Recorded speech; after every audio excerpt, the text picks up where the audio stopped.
welcome Mr. Chris Riley, who is the Strategic Operations Manager at the FISTA Innovation Park.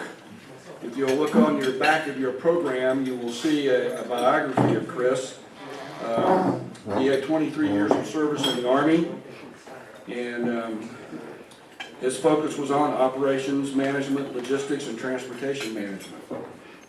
During his career, he deployed a total of 5 times to areas of active conflict. He's lived in Germany, South Carolina, Wisconsin, Tennessee, Kansas, Hawaii, and finally Oklahoma. Anyway, I'd like to welcome Chris Riley to speak to us about FISTA.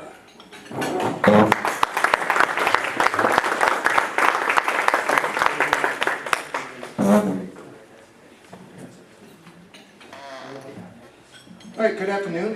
First off, thank you for having me, for letting me enjoy lunch with you. The security's not so good here because you did let an enlisted person sneak in through the front door. So I'll try to keep it a little quick. Next slide, please. All right, so the vision of the FISTA is where tomorrow's technology empowers the warfighter. We're actually going to change this a little bit to the warfighter today. And then the mission. So, develop cutting-edge research, development, and testing solutions tailored to the needs of defense partners and warfighter. Leverage strategic collaborations and partnership with key stakeholders, including Fort Sill and cross-functional teams, along with municipal, state, and federal authorities. I'm not going to read this line by line. The main idea of the FISTA started about 5 years ago, and it was several members of the community that came up with the idea, and it's changed greatly since it was first incepted. But the main idea is how do we bring DoD contractors, how do we make Lawton, Oklahoma enticing to them? And as they started doing this, the CFTs through Army Futures Command, they weren't even at Fort Sill yet. So there was this idea out there. And then the Army decided to move 2 of the cross-functional teams to Fort Sill. Fort Sill is the only installation in the Army that houses 2. There's only 8, so most installations don't even have 1. And each CFT is designed to bring in about $25 billion into industry, into each one of those. So we have long-range precision fires and air and missile defense, probably where most of you all serve in the Army. Now they moved here, they're bringing money, they're bringing the innovation, this is where the Army's going to go. The FISTA then, we'll go next slide. All right, this is the FISTA staff. So the 7 of us are the ones that actually run all FISTA operations. So if you hear, oh, there's like 100 people working at the FISTA, they're actually working for the contractors. 7 people is all that is actually working at the FISTA. So Dr. Ratliff is the president and CEO. Charlie Hall, Seth Hall's wonderful wife, she is the executive assistant. Myself, strategic operations. Seth is our projects and grants manager. And then we have Stacy HR, Tony is security, and Ariana is our receptionist. So we are the main employees of FISTA. Everyone but Dr. Ratliff, we work for FISTA. So that is the DoD side of the house. The mall side is also owned by FISTA. Dr. Ratliff controls the mall operations side, and she controls the FISTA side. But the rest of us just work directly for the FISTA DoD side. Next slide. All right, so how did the FISTA come about? So those gentlemen decided, okay, the mall was owned by a gentleman out of New York. As everyone knows here, inside mall shopping it's dying, it's going away. And how do we utilize that space? So the gentleman out of New York, he's just trying to get rid of this mall because now it's dying and he's not making any money. So the city came along, and this is how the city created the FISTA Development Trust Authority. And in that, they bought the mall and all the surrounding area around the mall. They bought that for $14 million. So pennies on the dollar for what it was originally sold for. The FISTA, actually, it's just like if any of us went and bought a home, we're paying a mortgage on that. So the FISTA pays back to the city every 6 months. It's not a monthly payment. Every 6 months we make a payment back to the city, paying off of that $14 million loan. So yes, the city did buy the mall, but the FISTA itself is purchasing the mall over time. And then, as I said, there's the retail side, which only Dr. Ratliff deals with, and then the innovation park, where the rest of us are employed. Next slide. Oh, go ahead. What does FISTA stand for? The Fires Innovation Science and Technology Accelerator. So it's, when that name's changed several times too.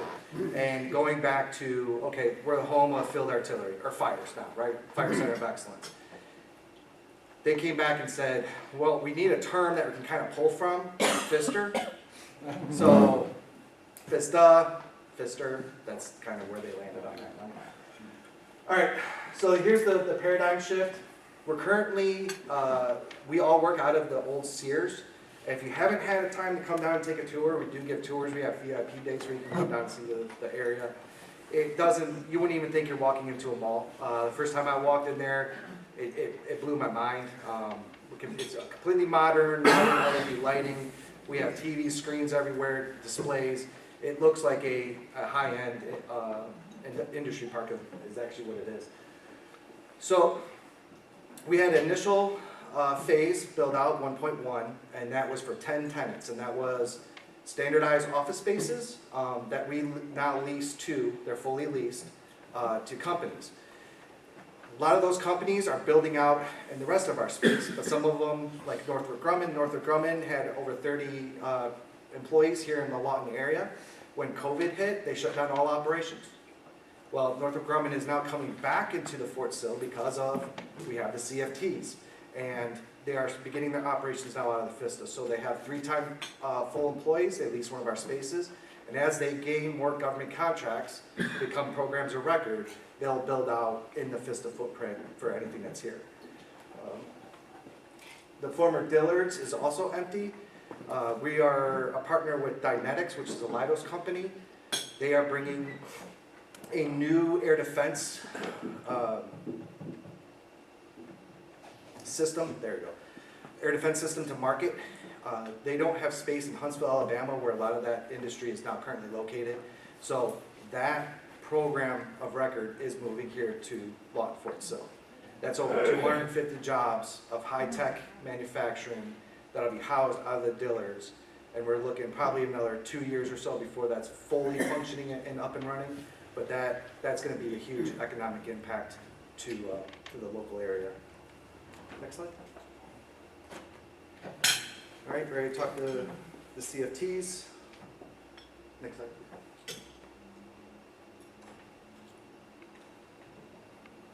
Okay. So, yes, we're bringing industry here to Lawton. But the biggest thing is trying to help improve the downtown area and keep talented Lawtonians in Lawton. So one of the biggest problems we have is our young and brightest students and young ones, they go off, they get educated, OU or somewhere else, and when they have these advanced degrees, they have these doctorates, they're not coming back to the Lawton Fort Sill area. They're going to California, going to Alabama, they're going northeast. They're not coming back home. So one of the key parts of our agreement with our tenants is that when you establish operations here, your average salary will be $100,000 a year. Now that goes across the board. Of course, you're not paying your receptionist $100,000, but your higher level people are gonna make more and they'll make less. And if you meet that, if you hire 10 people at an average of $100,000, we will help with rent. So the rent will go down slightly. Again, it's just bringing those people, keeping those people here in Lawton, Oklahoma. One of the best stories I have of actually seeing it happen in person, I don't know, Nate Slate, he's the Dynetics lead here. We also are all part of the STEM consortium. So the #1 physics graduate out of OU was interning with Mike, which is a nonprofit here in town. He came to the STEM consortium because they're a big part of STEM. He introduced himself. Nate's head peeked right up. He's like, wait, I'm hiring a whole lot of physicists. This young man was going to go to California. He had a job in California making like 150 grand. Well, you can make 150 grand in California, which means, you know, you're probably living in a one-bedroom studio apartment, or you can make 150 grand here in Lawton, Oklahoma, and you're living in the nicest neighborhoods, right?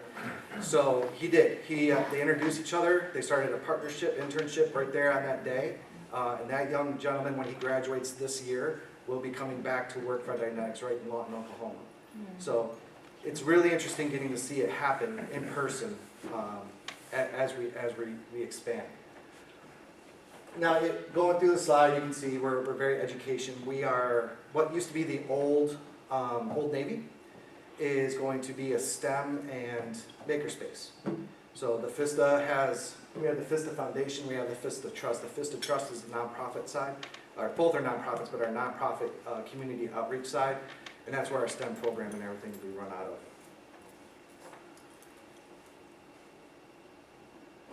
Next slide.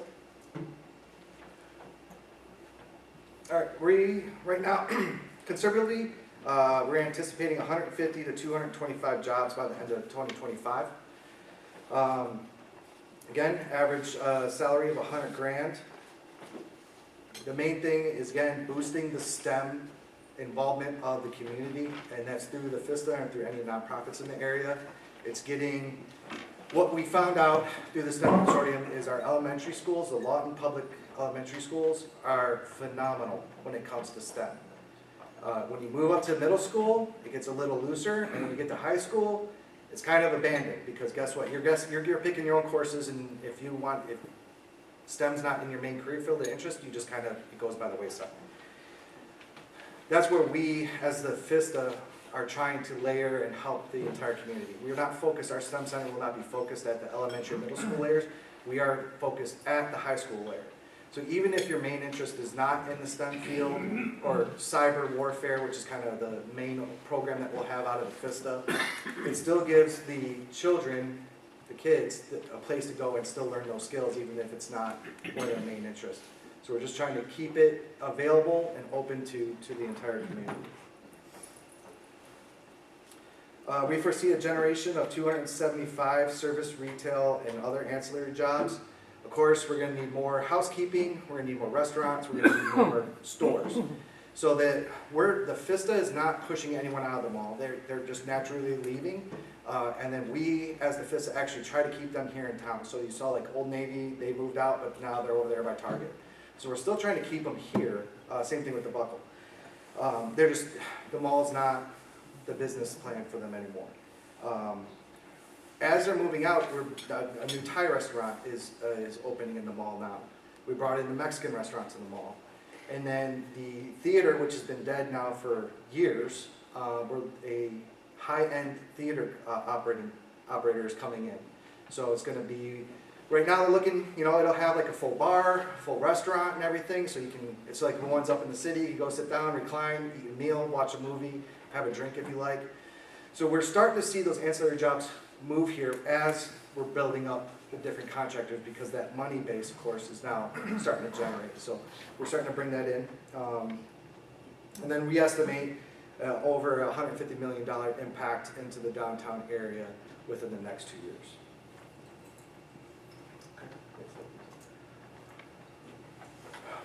So Seth, one of the first things he did when he came on with the FISTA, and he was still interning, was work the P3 grant, which is the Oklahoma Public-Private Partnership Military Program. And that ties us directly to Fort Sill. And it was a grant given to us. It comes out of the tax base.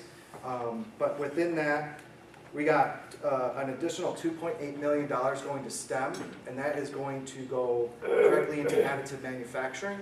So additive manufacturing, if you know what 3D printing is, it's 3D printing in metal.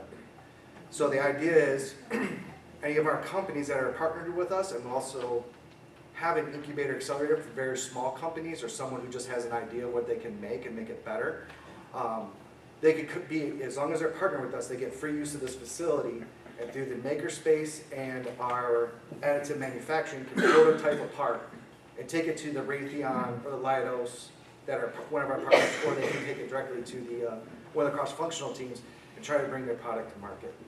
So we're trying to meet that through there. Within this, we got $2 million for the city of Lawton. That is a lighting improvement project, and that's focusing on the entry and exits of Fort Sill. So $2 million is going into lighting projects you'll see throughout the community. $600,000 is for that entrepreneur incubator accelerator I was just speaking about. We got another $2 million for a conference room. So last year we held the first Counter UAS Symposium here in Lawton. We had over 300 attendees to that and over 30 vendors. We quickly learned that's about the max that we can use in our convention center. The city, the state, and even at the federal level, we had people from the Pentagon come down here and speak. They're like, this is great. We're not tied into a casino or a hotel. It's kind of like a little independent area, and it's nice that we can bring the civilian community, the contractors, educators, and the military all together in one space. So we are doubling that space. We're building our own commercial kitchen and storage area. So now we're looking at hosting the Fires Convention in 2025.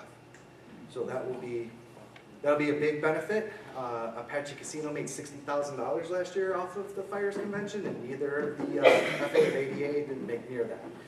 So we're trying to get back to where, again, we're keeping money in the community and not going to outside. And then we have $2.2 million, which is the final bit of funding we needed to build a SCIF. So we will have a SCIF up to TSSCI clearance located directly in the FISTA. It's about 6,000 square feet. We'll have it so different companies can utilize that space, which is a very unique thing, where most of the time if a company has a SCIF, it's only for that company, and it's only for a specific project for that company. If you even change the project, you have to get recertified. So we're in a unique position where we're going to be able to build that. It'll be modular, so different companies can utilize the same space and run their programs out of that. It'll be the largest SCIF in Southwest United States. For the ladies, you might tell them what a lot of the guys, we already know what a SCIF is, but you might give them a generic description. Okay, a generic description of a SCIF, it is a secure area where you can perform top secret research development and stuff like that. So secret, you don't need a SCIF. We actually have 2 secret areas getting built out right now, one for Dynamics and one for Torch. And they will be able to do secret work within their own facility within the FISTA. The top secret it's tenfold of what it requires for a secret area. So it's a very unique thing. Fort Sill has 2, and I think they're both around, they're under 1,000 square feet apiece. So that kind of shows you we'll have a 6,000 square foot one for industry right here. Next slide. All right, so we do the initial build. We'll go back to money because that kind of seems to be an important part to a lot of people. The city did invest $7.2 million into the FISTA. That $7.2 million built out where we currently work and the initial 10 suites. We are not paying back. That one was a grant gift to the FISTA. So that got us initially operating. At this point, there is no community dollars coming into the FISTA. We are generating our own income, and we are working through grants. That was a big need that we see, and that's where Seth comes in. He's project manager and grants. So he just goes out there, finds the grants, we get the grants, and that gives us the ability to build out. Now that's more the community areas, like the convention center, the STEM center, stuff like that. That's not a revenue producing part, but it's for the community. Our partners, we have 60,000 square feet that are currently in construction right now, and that is being built and paid for by our partners. So they are paying for their build out, and then once it gets built, they'll pay rent to the FISTA once they start operations in that side. So there's no more city, taxpayer funds coming straight to the FISTA. The FISTA, we do have income, and the way that rent will work is you can pay for your area, which reduces your rent significantly. You can do a 50-50 split, or the FISTA will pay to build out your walls and everything like that. If we pay for it, the rent goes up, of course. If it's a 50-50, it's somewhere in the middle, and if you pay for it, rent is significantly reduced. So different companies want different things, and it's all over the map. Some just want us to take care of it and do it, and then they'll just pay the rent, they don't care. That's a big, big company. Some of the more smaller companies that we have, they want to pay for it to have the reduced rent. So we're just trying to meet the need of a small, mid, or prime DoD contractor. So we did get over $25 million through the NDAA last year. We are looking to almost double that to $50 million this year. Those are programs of record that are funded to our partners, and so that money's coming back here to the FISTA. One of we have the Fires Patriot here in town, which is one of the lobbying groups, and we have Cornerstone. So a lot of the Army can't go to Congress and lobby for programs. That's going to come through your contractors. But a lot of the big contractors like Raytheon and whatnot, they're going to have their own lobbyists. But their lobbyists are focused on Raytheon as an overall. But Raytheon has several programs of record that will be run out of the FISTA. So Cornerstone and Patriot, they lobby specific for those programs. Once they say, hey, we're going to put this program at the FISTA, that's when our lobbyists will start fighting for those programs specifically in Congress and getting them put into the appropriations bill. So it helps them out, it helps us out, and everyone's happy. That's one of the ways that we're bringing in additional funds. We don't focus on any other programs that are not in the FISTA because that's not going to benefit us at all in the end. So it's purely to get them to come here, bring more jobs and more programs here to Fort Sill. One of so our engagements, Congress, federal, industry, long-range precision fires, air missile defense, of course. Radar research, we have right now 3 education partners, and that is OU, OSU, and Cameron. OU specifically through their ARC, which is the Advanced Radar Research Center.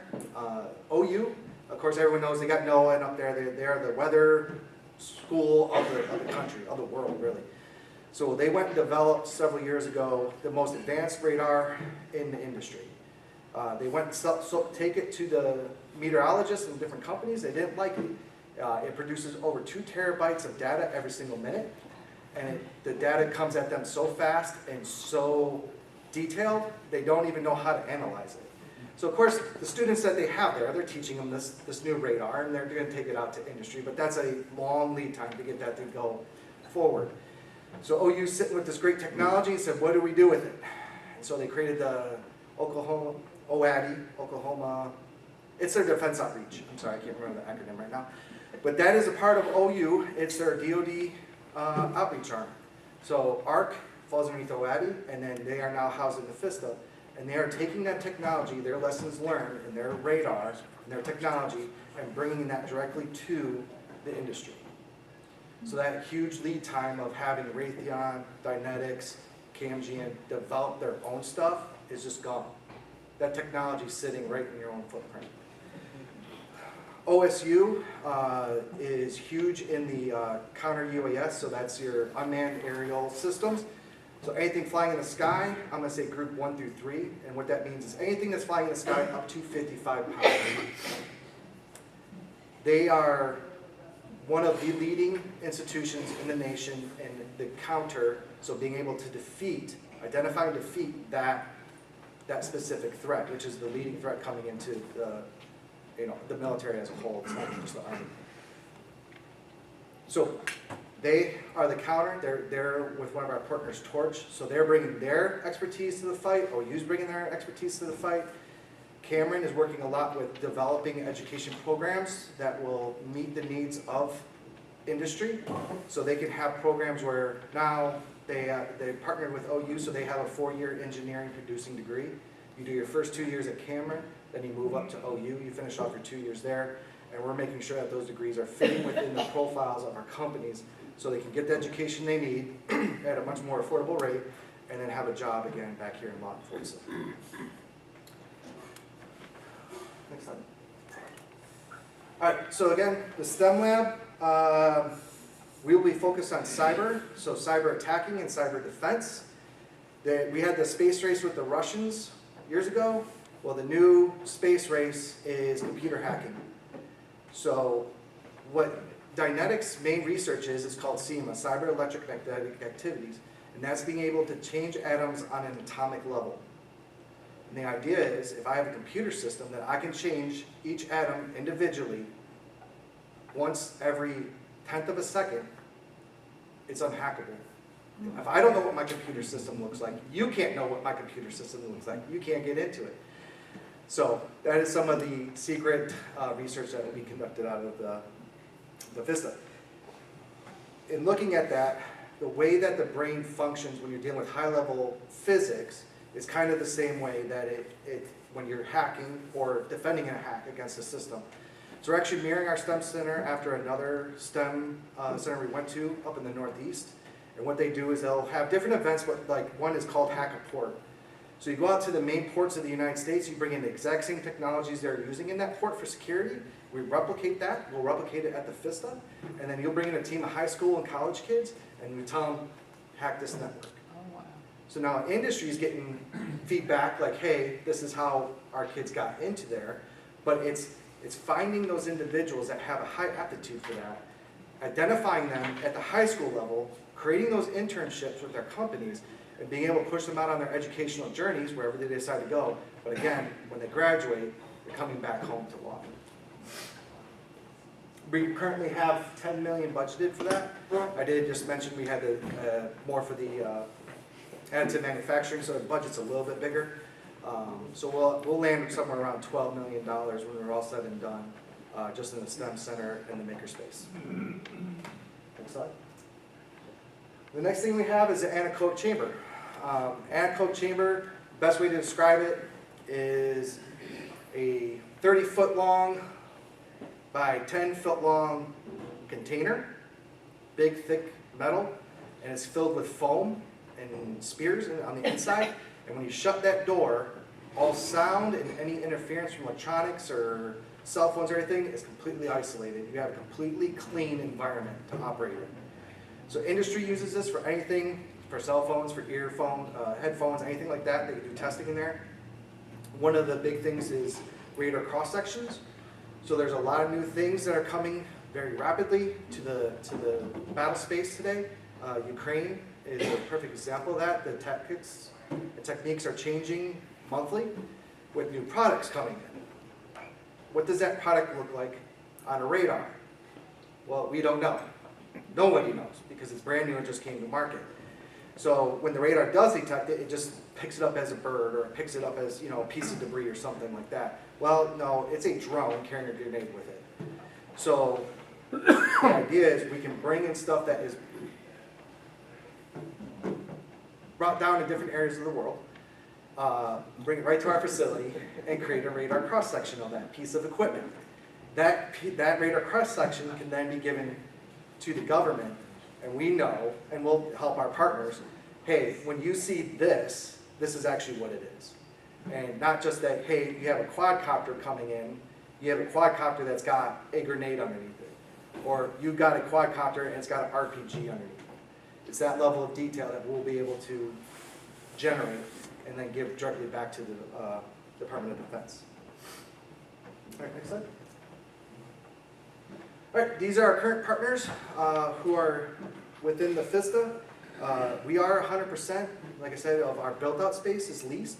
60,000 square foot that is completely leased is being built out right now. We have another project that will be starting this summer. That will be the convention center, the STEM center, the anechoic chamber will be right behind that, along with the incubator accelerator. And we're also already starting to expand into the mall. So beyond the incubator accelerator and STEM that will be in the mall, R4 is an artificial intelligence company. They have leased out the old Buckle space. So if you ever do go down to the mall, if you come down there, it won't look like a mall star anymore.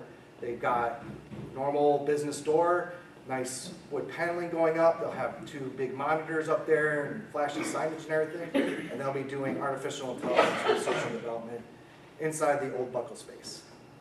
All right. Next up. All right, and this is just quick. Trying to see if I missed anything. No? Construction underway, and then the next phase. And I have time for next slide. So thank you for listening to me. Try to keep it a little bit more abbreviated, but what type of questions do we have? Yes, sir. What's the frequency and the availability of tours that you spoke of, VIP tours? Honestly, there's days I give 5 tours and people just walk in and like, hey, what is this place? Which is a big thing in Lawton is, what is this place and what are you doing? There seems to be an idea that like we're building nuclear missiles or something in the back and we're gonna blow up all water. No, what we actually have is a lot of big brains. We have a lot of doctors and advanced degrees doing research and development. So yes, we do prefer we can set up a tour to give to a group. We do individual tours. April 4th and 5th, we are open. We're considering VIP tour dates, but we'll be open and available for tours all day on either of those days. That'll be our main thing. But yeah, as far as the community coming in, if Mo want to come in and get a tour or more in-depth overview, that is not a problem for us to set up and be able to do that for you. Yes, sir. You spoke about leasing arrangements. Yes. How long are we talking about with the various companies? What are their leasing? 5 years. 5 years. Okay. 5 years is standard lease.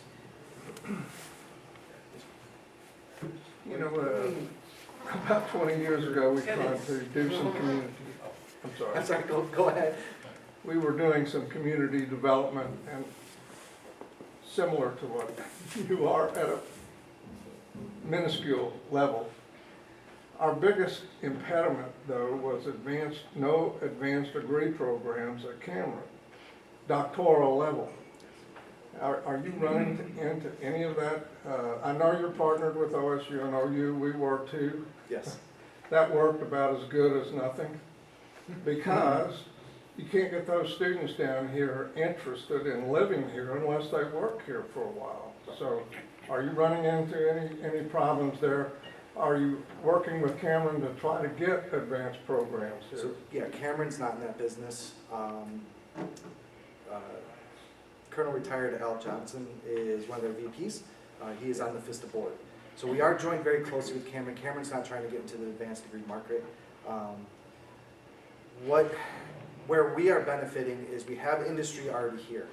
And that's part of like with the STEM Center is we're just trying to create those connections. Because you're right. The problem is we are trying to drive, another part of it is we want over 50% of your employees to be from the Lawton, Fort Sill area. Well, with Dynex coming in, bringing in manufacturing, through Great Plains and Cameron, we're able to get degree programs or certificates developed so we can start generating those qualified people today. For 2 years, there's that job waiting for. And we do run into the issue with the doctorates.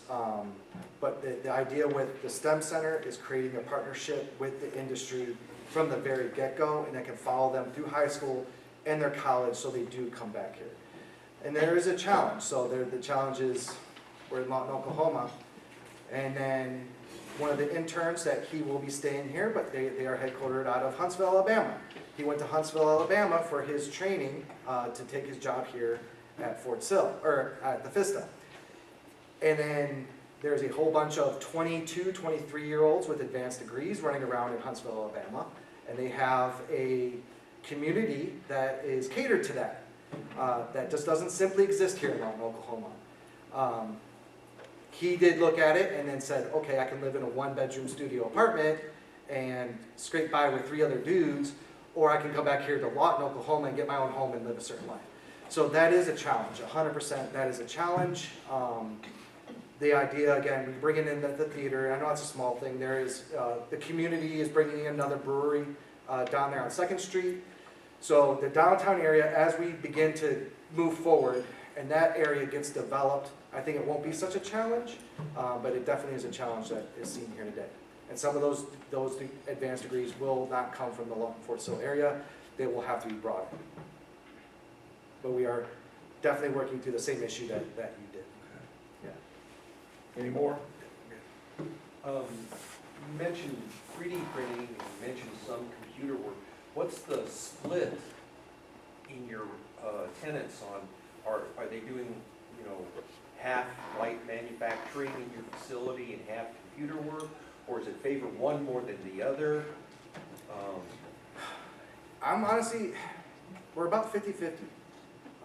And it depends by company. So Dynetics, with this initial build out, it's all research development. But again, they'll be going into Dillard's, which will be all manufacturing. Blue Halo is a new partner that we have coming in. They have a total of about 8,000 square feet that they're taking. About half of that will be research and development, and the other half will be light manufacturing. PicoGrid, another one of our partners, they're here with their business development and management team. And as they expand, they have about 6,000 square feet that they'll be doing some manufacturing out of. And then Torch is all research and development. So it just kind of depends on the partner, on what they're looking to get out of it. And as a follow-on, you mentioned you had a skiff going in there, or you have one already. But it's going. For the computer side, are you also allowed to have a SIPRnet drop so that they can connect into the systems Yes. that they need to do their work and transmit the signatures Yes. if they need So to, SIPR et cetera? Yeah, I'll just say SIPR because I don't remember the civilian term for it. It is a little bit separate of a network, but we all understand SIPR. And if you don't, SIPR is the computer network that allows you to do secret work on it. So Dynetics and Torch both have secret facilities that are being built right now, and they are getting those networks running. There is a little bit different challenge when it comes to the SCIF for the TS side, and that's more just how do you bring that in a secure manner. That's typically not SIPR. SIPR can't run that high. Yes. That's it. Yes, sir. Yeah, you did a great job explaining the funding of it, but I hope everyone walks away with something despite what you hear in the media and on social networking. The city of Lawton did not buy FISTA. The city of Lawton does not own FISTA. The $7 million was a grant. The rest of it that was paid to FISTA was not being paid by taxpayer dollars.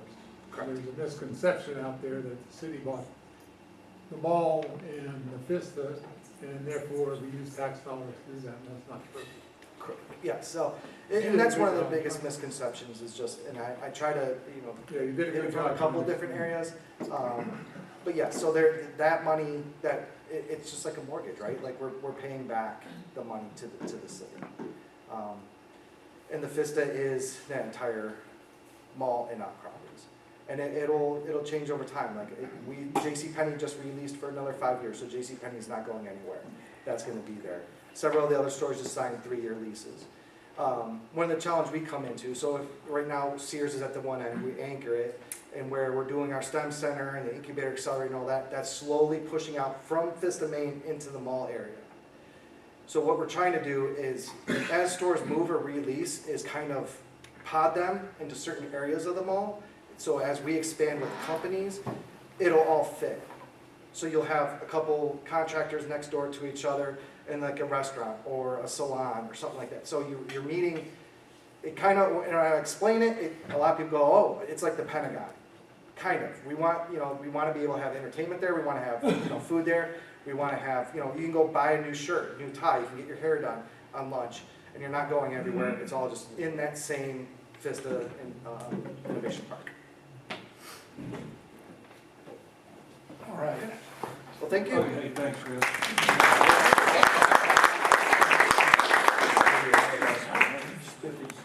Thank you. Appreciate it, Chris. Thanks a lot.